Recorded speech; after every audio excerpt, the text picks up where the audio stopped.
For all your t-shirt needs, check out TeePublic's Killer Selection. Follow the link in the description.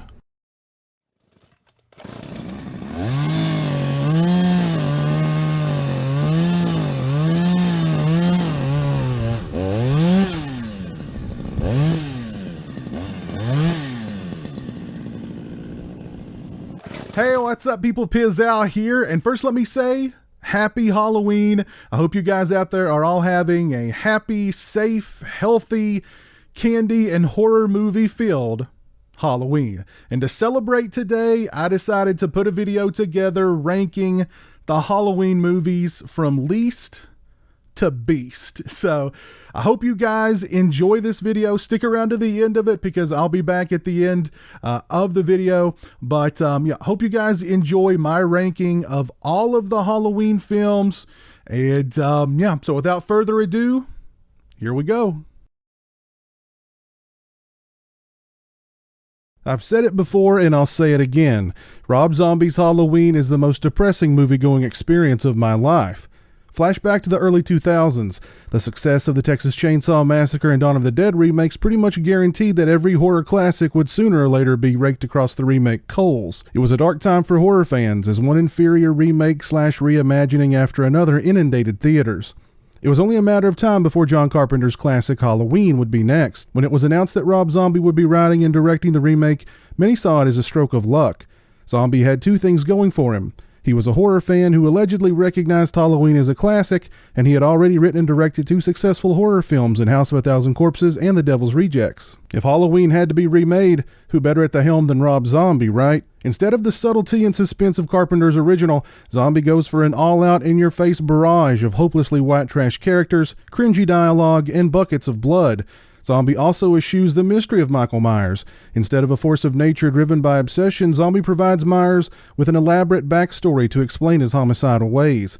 The first half of the film is a laborious trudge through Michael's troubled adolescence. Zombie's dedication to ascribing Michael's madness as a product of his being bullied at school and subject to a rotten home life rounded out by slutty sister, stripper mom, and foul-mouthed stepfather feels like a completely pointless and unnecessary exercise in excess. But when the movie eventually shifts and begins taking cues from John Carpenter's original, with an adult Myers stalking Laurie Strode and her friends, you truly see Zombie's inadequacies, not only as a filmmaker, but in his limited understanding of what made the original Halloween so effective. Myers as an adult is a mountainous brute, more akin to Jason Voorhees than the stealthy, almost ethereal shape that fans had come accustomed to. Suspense is tossed aside for brutality, and Zombie's idea of character development is to make his characters foul-mouthed and promiscuous. The only remotely likable character in the film is Laurie Strode, played by Scout Taylor Compton. She does a nice enough job filling Jamie Lee Curtis's sizable shoes, but Zombie does her no favors with horrible dialogue and very little in the way of character development. Zombie also can't help but make her friends, suburban girls from middle-class families, white trash gutter mouths. Even Dr. Loomis isn't spared. Zombie turns the beloved character into an opportunist, more eager to use Myers for financial gain than keeping his evil under lock and key. It all adds up to an overlong and painfully inept reinterpretation of a film that never needed reinterpreting. Just thinking about it hurts. Halloween Resurrection proves two things. One, you can't keep a good bad guy down, even after losing his head. And two, rappers and horror icons don't mix. Following the events of Halloween H2O, Resurrection conveniently and rather stupidly glosses over the very definitive ending of its predecessor within the first 10 minutes, treats us to a beloved character's unceremonious demise, and then finds Michael returning to his childhood home only to find that Busta Rhymes has invited a crew of reality TV wannabes to take part in a live webcast on the premises. Needless to say, Myers isn't too happy with this home invasion. Playing on the reality TV craze of the time, Halloween Resurrection takes what might have been an interesting concept, think Halloween meets War of the Worlds in the digital age, and does very little with it. Remember the ending of Halloween H2O? Remember how Laurie had finally faced down the ghosts of her past and could now, refreshed, relieved, almost born anew, move on with the rest of her life? Well, forget all that. Halloween Resurrection finds Laurie an embattled, ratty-haired mess inside a mental institution. The film opens with her final showdown against Myers, culminating in her ridiculous demise, and it only goes downhill from there.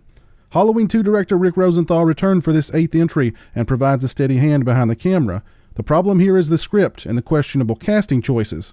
The film was also put through the ringer during the editing process by Harvey Scissorhands, and it shows. The result is a cut-rate, hollow Halloween experience with characters we don't care about and others we just want to die. Without question, one of the lowest points in series history is Busta Rhymes kung-fuing Michael Myers. My God, what were they thinking? Resurrection did the dirty work of ending the brother-sister angle, albeit in an underwhelming way, and could have served as the launching pad for a fresh new start to the series. The movie more than doubled its production budget at the box office, but was curb-stomped by critics. The fan response was overwhelmingly negative, too. With the hubbub over Halloween 2018 retconning all the sequels, Resurrection is one that deserves to be forgotten. Rob Zombie's Halloween 2, or H2, picks up 1 or 2 years depending on what cut of the film you're watching after the events of the remake, starting out with a pretty good hospital sequence reminiscent of the original Halloween 2.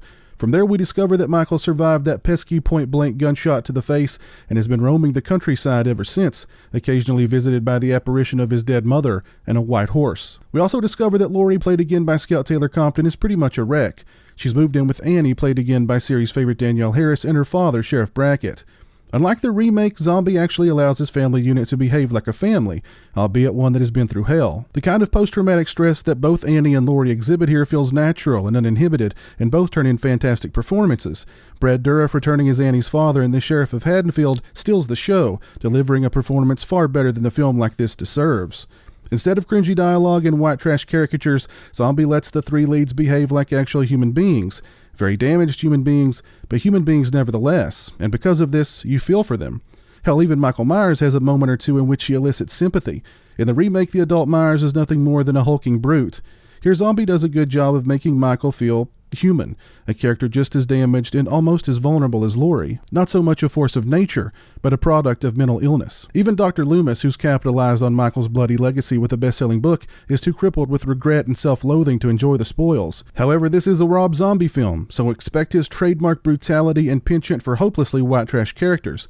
The movie feels only halfway realized and rushed, as Zombie was brought on board after the planned sequel to his remake, co-written and directed by Inside filmmakers Julian Maury and Alexander Bustillo, stalled over creative differences with the studio.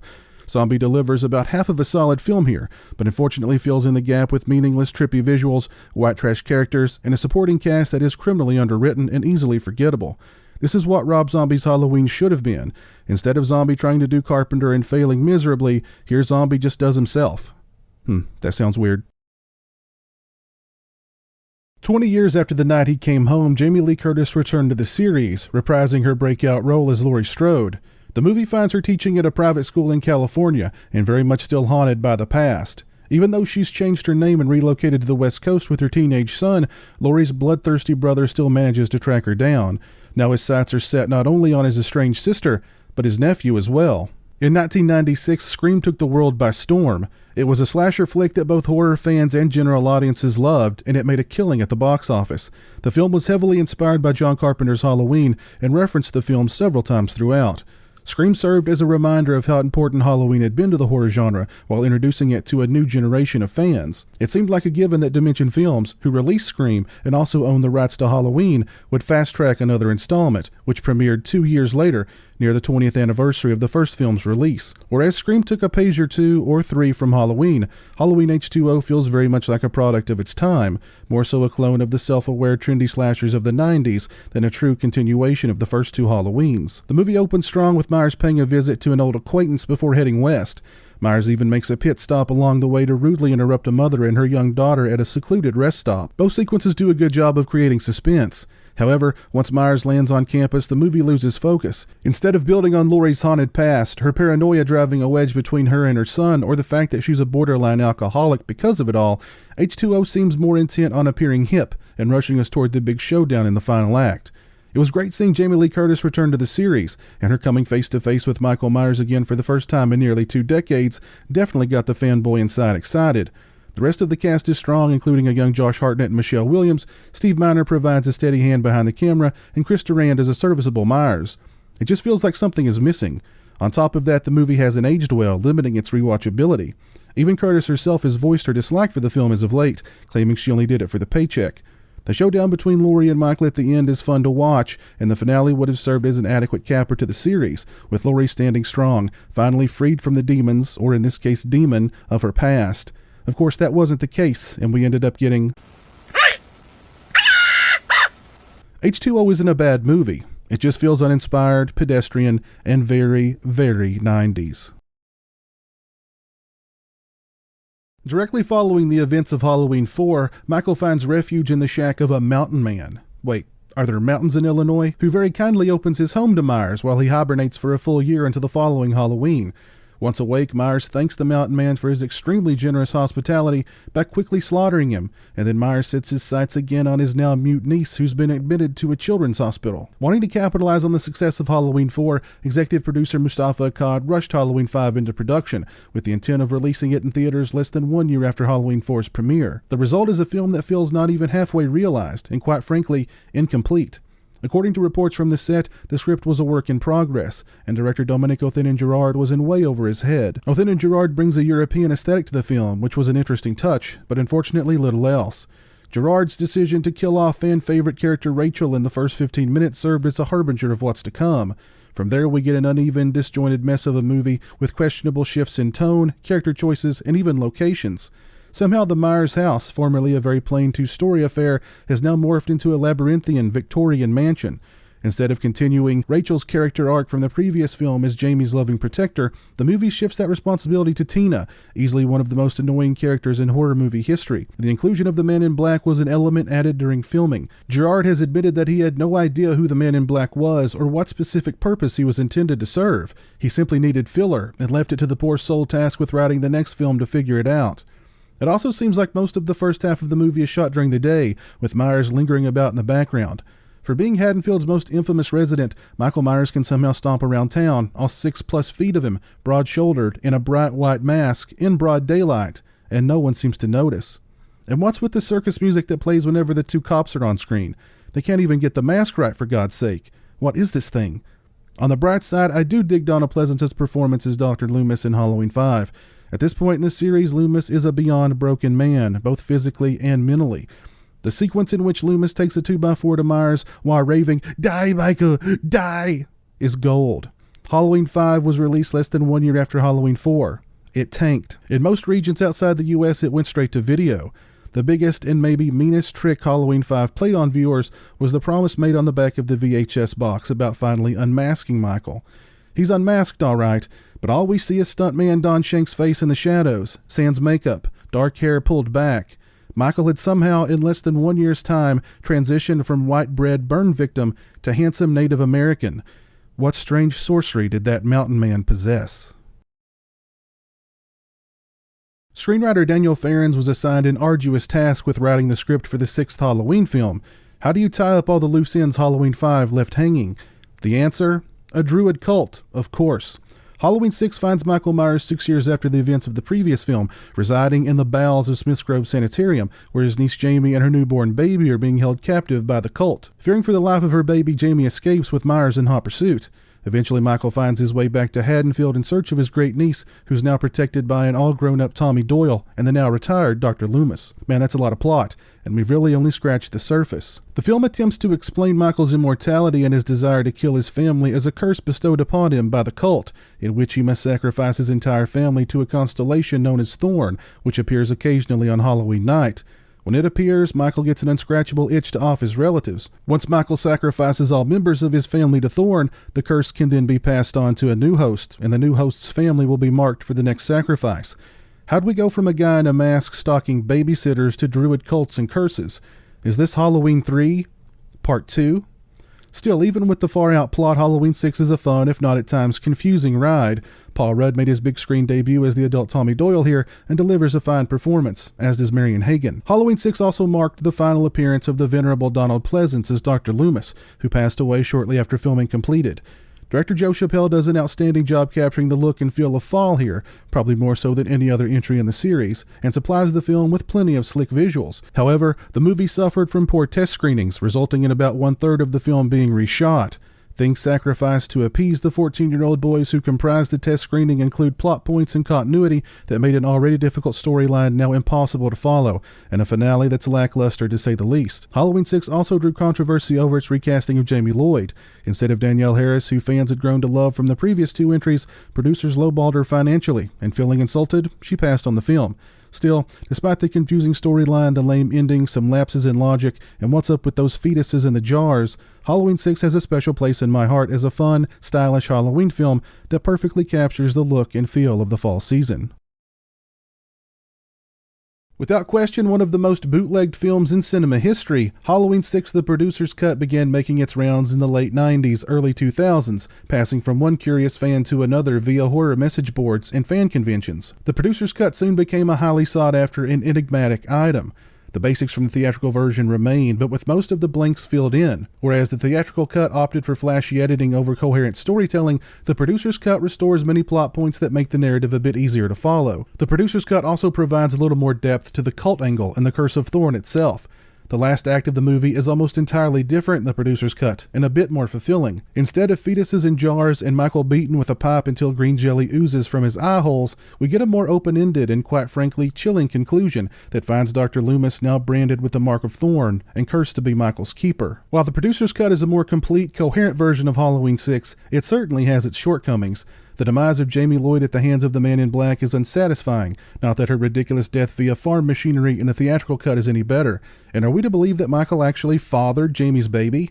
That's just wrong. Also, the flashier editing and bloodier kills, particularly the death of John Strode, actually provides the theatrical cut with some punch. The producer's cut finally, and to many's astonishment, including my own, got an official release on Blu-ray in 2014 and was included in the glorious 15-disc Halloween Blu-ray set released by Scream Factory. The Halloween sequel that retcons all the other Halloween sequels that takes place 40 years after the events of Halloween, but is also called Halloween. This one is still pretty fresh in my mind. In my review of Halloween 2018, I stated that it would fall somewhere inside my top 4 or 5 films in the series. But where exactly? Halloween 2018 has also seemingly divided the fan base and has created an either love it or hate it attitude toward the film. Personally, I loved it upon my first viewing, but feel like time and multiple viewings will ultimately determine its standing within the series. So, at this time, I feel confident placing it at a strong number 5 on my list. I'm also confident that after time and multiple viewings that it may creep higher up on my list. Check out my spoiler-free review of Halloween 2018 for my thoughts on the film, and for a spoiler-filled and at times quite heated discussion/debate, check out the Sausage Factory episode in which we went in depth on Halloween 2018. Both those links can be found in the description. 10 years after the night he came home, Michael Myers returns to stalk the streets of Haddonfield once more, this time in pursuit of his young niece Jamie. Halloween 4: The Return of Michael Myers introduced Danielle Harris as Jamie Lloyd, Laurie Strode's daughter. The film explains Laurie's absence by way of a fatal car accident, and by fatal car accident I mean that Jamie Lee Curtis was a much bigger star than they could afford at the time. When we meet young Jamie, she's been adopted by the Carruthers family. She is tormented by day via her classmates who know of her uncle's status as the local boogeyman, and tormented at night by horrible dreams of him. The film opens with Myers, who's been comatose for a decade, escaping during a transfer from one hospital to another. Apparently, he had no idea that Laurie was survived by a daughter, and was seemingly content with spending the rest of his days bandaged like a mummy in a hospital bed. But thanks to the loose lips of the medical staff, Myers discovers that he's got a niece, and he's not too thrilled about it. After making short work of the medical staff, he's headed home to Haddonfield for a little meet and stab with Jamie. Now it's up to Jamie's adopted sister Rachel and a withered Dr. Loomis, played again by the iconic Donald Pleasance, to protect her. Halloween 4 brought the series back to its roots. It's a simple, straightforward slasher flick that, similar to the original Halloween, relies heavily on atmosphere and suspense. The screenplay by Alan B. McElroy is strong, and director Dwight H. Little supplies plenty of suspense. The opening credits sequence featuring Alan Howler's haunting score over a montage of footage featuring desolate Midwestern farmland creates the perfect atmosphere, and Little bathes nearly every frame in a chilly blue hue. Little also does a fine job of establishing Myers as an omnipresent force of nature, lurking in every shadow. Danielle Harris and Ellie Cornell both became instant fan favorites as Jamie and her protective stepsister Rachel. Donald Pleasance, as usual, delivers another great performance as Myers' long-suffering doctor. The film also features a couple of nice action set pieces during the final act, one involving Rachel and Jamie attempting to elude Myers on the roof of a house, and the other involving Myers making mincemeat out of a lynch mob in the bed of a pickup truck. The movie even throws some humorous moments our way, in the form of a traveling preacher who offers Loomis a ride after an encounter with Myers at a roadside diner results in some car trouble. The preacher, like Loomis, is hunting it, and the two share a nice moment over a bottle of hooch. Then there's Bucky. Oh, Bucky, never forget. Halloween 4 was a surprise hit in the fall of 1988. At a time when its counterparts Friday the 13th and Nightmare on Elm Street were running out of steam, Halloween 4 topped the box office for 2 consecutive weekends, and again brought Halloween back to the forefront of the horror genre. I'll give producers John Carpenter and Deborah Hill credit. The idea of a yearly Halloween-themed horror film released near Halloween with a Halloween title, but not a direct sequel to Halloween, but takes place in the same universe as Halloween, is a pretty solid idea.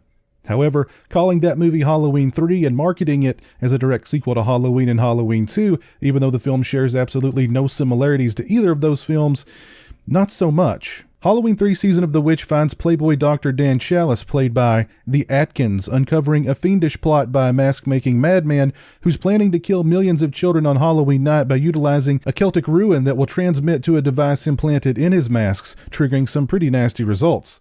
So yeah, not quite the stalk and slash affair audiences were expecting with the third entry in the Halloween series. Needless to say, critics and audiences were not too happy. The film tanked at the box office and for many years toiled in exile as the black sheep of the series.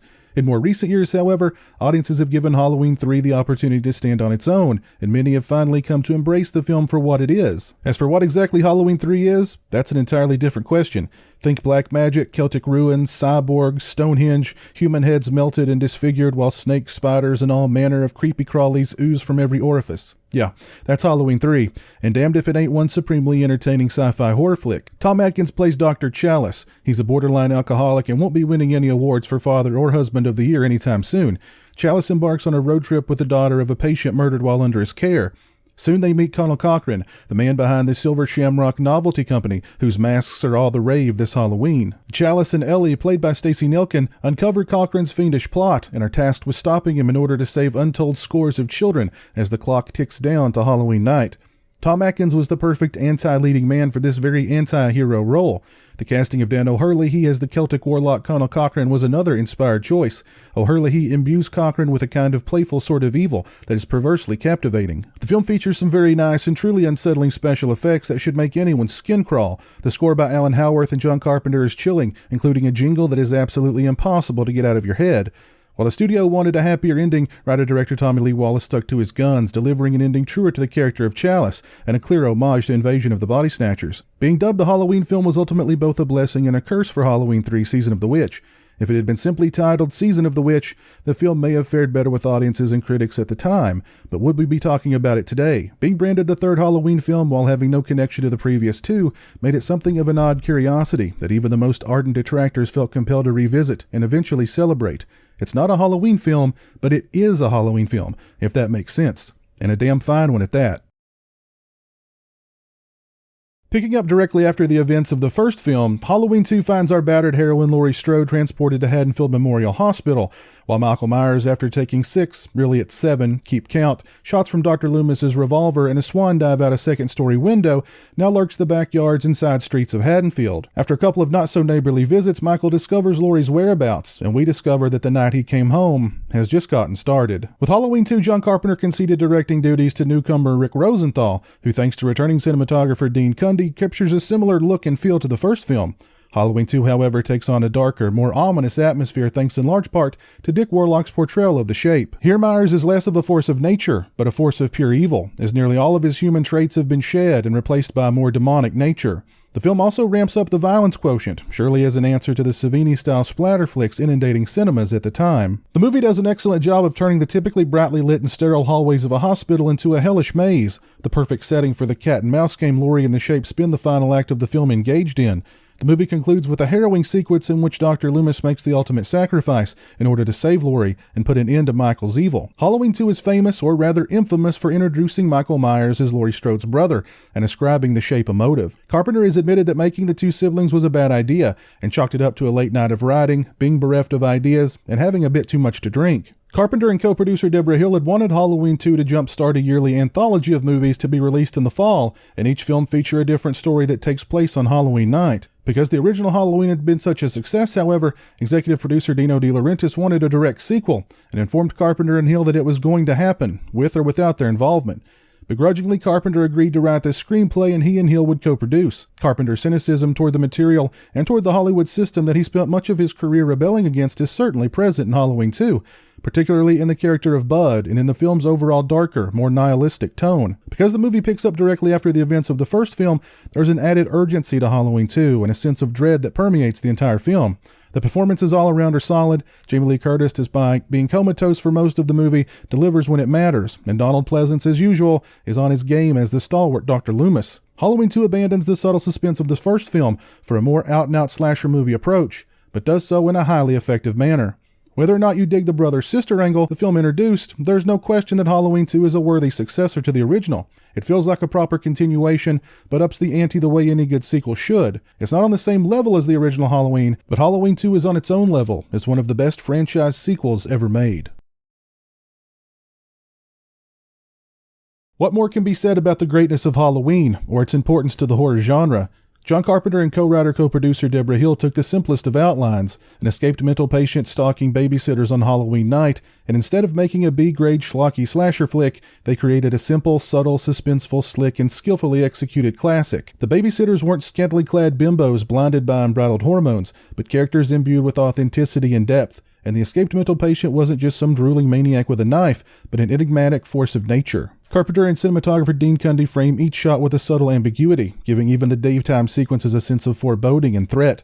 The movie moves like the shape itself, in a calculating but steady progression, never too fast, never too slow. The performances are fantastic, particularly from Jamie Lee Curtis, who made her big screen debut as Laurie Strode. Curtis embodied the character with intelligence, wherewithal, and strength, traits that have become synonymous with the final girl archetype in virtually every slasher movie since. The presence of veteran actor Donald Pleasance as Dr. Loomis, Myers' Captain Ahab, and the only man who knows his true evil, gave the film credibility and credence. The score, composed by Carpenter himself, is a testament not only to the power of music and film, but proof positive that sometimes less is more. Carpenter famously screened Halloween for studios before the music had been added. The feedback was not positive.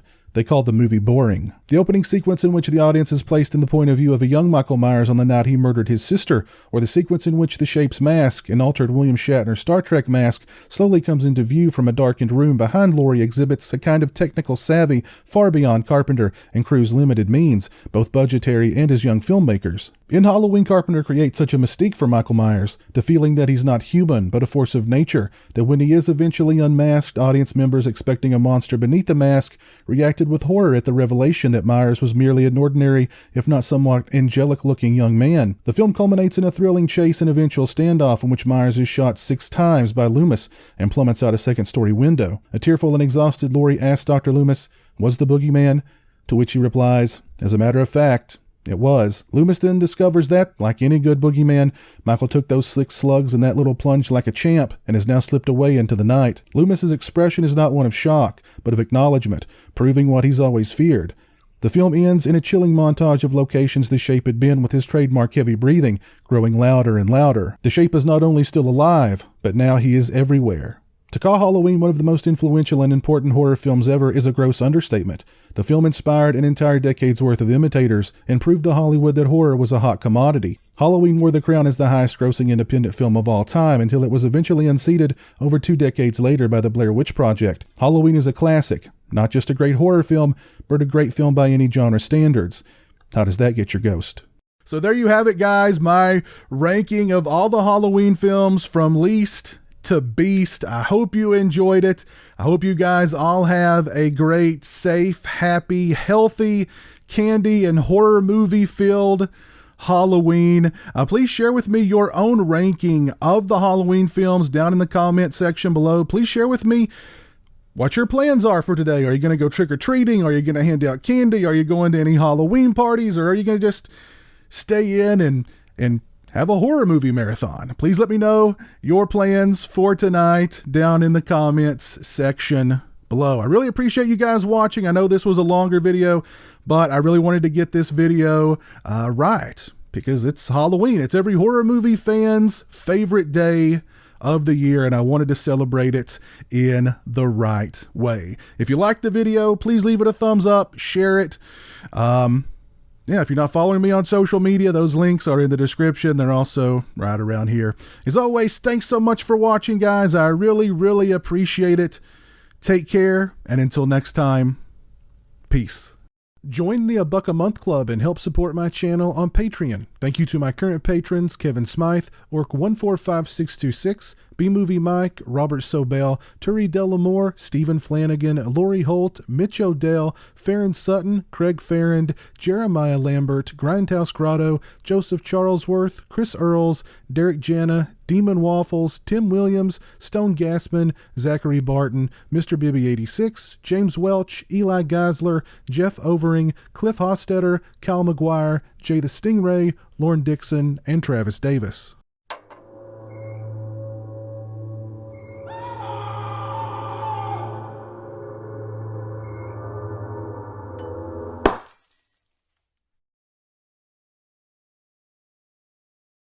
Say hello to the internet, Jeremy.